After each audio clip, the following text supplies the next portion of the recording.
Hey, what's going on everybody? Welcome back to my channel. I hope you guys are having a great day so far. Today we're going to be doing a different type of video I haven't done before, and that is a question and answer. I made a community post on my page asking for your guys' questions, and today I'm going to give you my answers to them. We have a handful of questions that I'm going to be answered in the video, and so if you want to be featured in the next one, just make sure to subscribe because I'll be making a community post in the coming weeks asking for more questions, and all you have to do is find the community post and then just leave a reply to the community post with your question for a chance to be featured in the next video.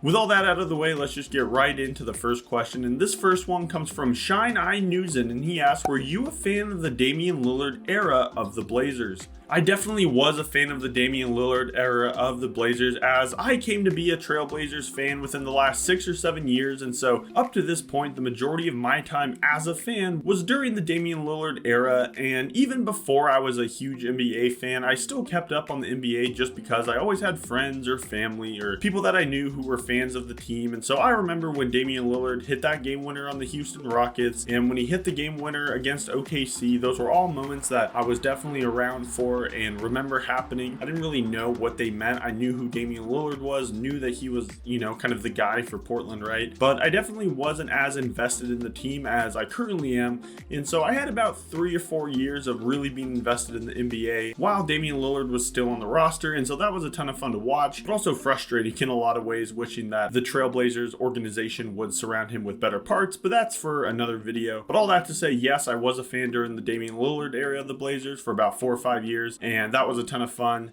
And it's so sad that he's gone, but I'm excited to embrace this new era. This next question comes from RIH, and he asks, how long have you been a fan of Portland? I know I kind of just answered that in the last video, but ultimately I'd probably say about 6 or 7 years that I've been invested in the team, kind of following along, watching the playoffs, invested in the trades and the moves that they make. And so compared to a lot of fans and a lot of older people, I definitely haven't been a fan as long as some people have, but the last 6 or 7 years I've been super invested in, and I would say during that time it's been a ton of fun, and I've loved following the Blazers since then. Now the next question comes from Blank Frame 12, and he asks, what's your opinion on LaMarcus Aldridge? Now this kind of ties into the last question I answered, and since I've only been a true diehard Blazer fan for the last 6 or 7 years, I wasn't super invested in the team when LaMarcus Aldridge was on the team, but obviously still followed the Blazers a little bit here and there, and understanding the history of the Blazers, LaMarcus was one of the best forwards that we've had in recent history, and it's unfortunate we didn't get as much time to see what him and Damian Lillard could do if Neil Olshey put a proper roster around those guys. It would have been awesome to see LaMarcus Aldridge stay on the Blazers for a bit longer and see just what him and Damian Lillard could have done, as I think if LaMarcus was a part of that 2019 Western Conference run, then I think things could have been a little bit different, as even though his prime was while he was here in Portland,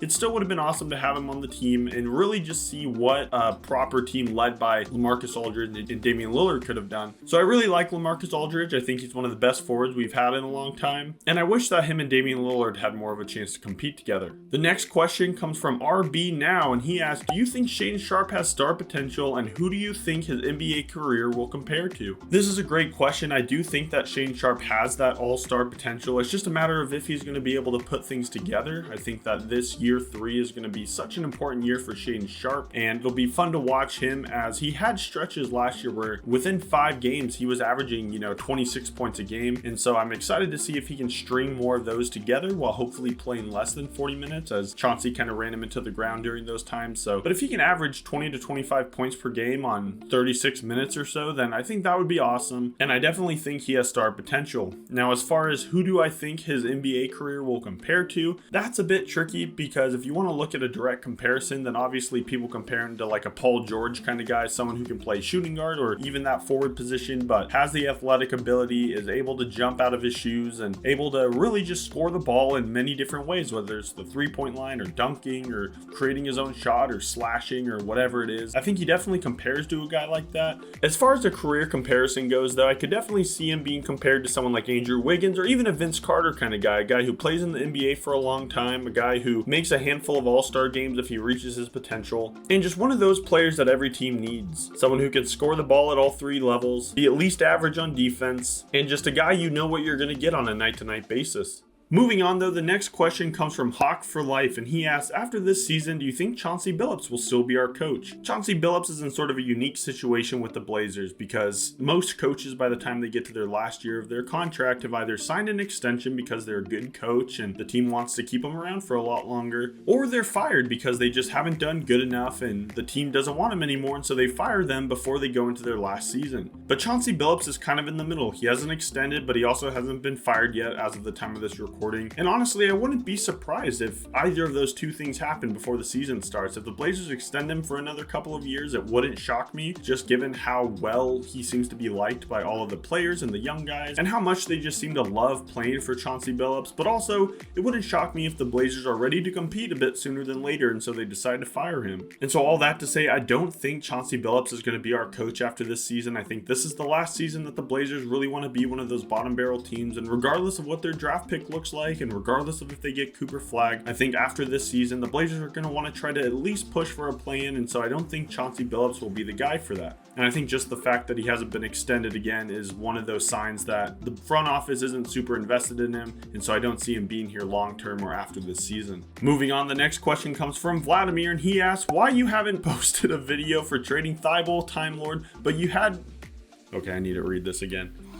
Why haven't you posted a video about trading Thibault, Time Lord, but you had to for Ant? Ant is young and fits perfectly with the rebuild timeline. In my opinion, he is much more valuable than any player in picks we can get for him. While Thibault can be replaced by repair and help the tanking, Time Lord now with Klingon on board is definitely not part of any sort of long-term plan. So if you don't know what he's referring to, I made a video talking about whether or not Anthony Simons should be traded, and the ultimate conclusion I came to is that he could definitely be traded and it would probably benefit this Blazers team, except only for the right package. I don't think the Blazers should trade Anthony just to get rid of him, but if the right package showed up from Orlando or San Antonio or another one of those teams, then I think the Blazers should definitely explore taking it. Now, guys like Matisse Thybulle and Robert Williams, I don't think they're guys that deserve their own video talking about why they need to be traded, because I think it's pretty obvious that those guys should be traded, and I'd almost go as far as to say they must be traded by the start of the season. Matisse Thybulle just doesn't fit this timeline that this team is on, and it seems like there's a lot of teams that would want to trade for him. Robert Williams is another guy who I've talked about before, but he obviously doesn't have a place on this team right now, especially after drafting Donovan Klingon. And with his injury history, I think the best thing the Blazers could do is get him healthy and then ship him out of here to another team who wants him. So all that to say, my answer for why I haven't made a video on them is it just seems obvious that they're guys that need traded. I don't think it's worth breaking down why they need to be traded. I think pretty much every Blazer fan would agree they should be traded sometime soon, while Anthony seems to be more of a controversial topic, hence why I made a video about him. And the final question comes from IF Pangy, and he asks, in your opinion, do you think the Blazers will be ready for a championship run when Damian Lillard returns in 2027 and 2028? Now, I love the optimism, right? Everyone is talking about how it would be awesome to see Damian Lillard make a return just like LeBron did to Cleveland and be able to give the whole Portland, this is for you at the end while he's holding up the championship trophy. But realistically, I don't think that's going to happen. As much fun as that would be, I just realistically don't see Damian Lillard coming back to Portland in the coming seasons. If he does, it would probably be in the next 4 or 5 years, sometime in 2029, 2030 range as opposed to 2027. That just seems a bit too soon. And so if the question is phrased in the sense that Damian Lillard is returning and will the Blazers be ready? No, I don't think they'll be ready to compete and be a contender in 2027. However, if the question was, do I think that the Blazers would be ready to compete for a championship when Damian Lillard returns in 2030, then my answer might be yes. It would be awesome to see Damian Lillard return when he's past his prime and is really just playing minutes off the bench. And I would love to see him help lead this team and help mentor guys like Scoot Henderson and Shane Sharp to a championship. I would love to see Damian Lillard win a championship in Milwaukee, but if towards the end of his career he can still win a championship with the Blazers, then I don't think it really gets much better than that. Thank you guys so much for watching this video. Again, if you want to be a part of the next question and answer video that I do, please make sure to subscribe and just stay on the lookout for a community post that I make, as I'll plan to make one of these videos at least once a month, maybe more often if you guys like this style of video. Thanks again for watching. I hope you guys have a great rest of your day, and until next time, I'll see you later.